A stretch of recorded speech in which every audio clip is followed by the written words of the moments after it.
যার উপর হজ ফরজ হলো, এই ব্যক্তি হজ করলো না, অর্থাৎ তার কোনো প্রতিবন্ধকতা ছিল না, তার কোনো অসুস্থতা ছিল না, কোনো জালেম বাদশা ছিল না, আজকে যাবো কালকে যাবো পরশু যাবো, এই তো আর কয়েকদিন পরে বুড়াকালে যায়। আরে হজ মানে আল হাজ্জু আল আজ্জু, হজ মানে যুদ্ধ, হজ মানে কষ্ট। আল্লাহ রাসূল নিজে বলেন আল হাজ্জু আল আজ্জ, হজ মানে কষ্টের কাজ, যুদ্ধের কাজ।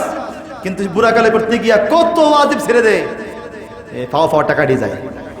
জোয়ান কালে হজ করো, আল্লাহ তৌফিক দান করে, সকলে বলে আমিন। আল্লাহ রাসূল বলেন সে আজকে যাবে কালকে যাবে পরশু যাবে, এটা বলে বলে কাল ক্ষেপণ করে সেই সময় কাটাই দিল, আর এই অবস্থা সে মারা গেল। আল্লাহ রাসূল কি বলে শোনেন, ফাল ইয়ামুত আমরে গায়েবের সিগা, অর্থ হলো সে যেন মরে, নাকি ফাল ইয়ামুত চাহে কো মর যায়, সে যেন মরে যায়।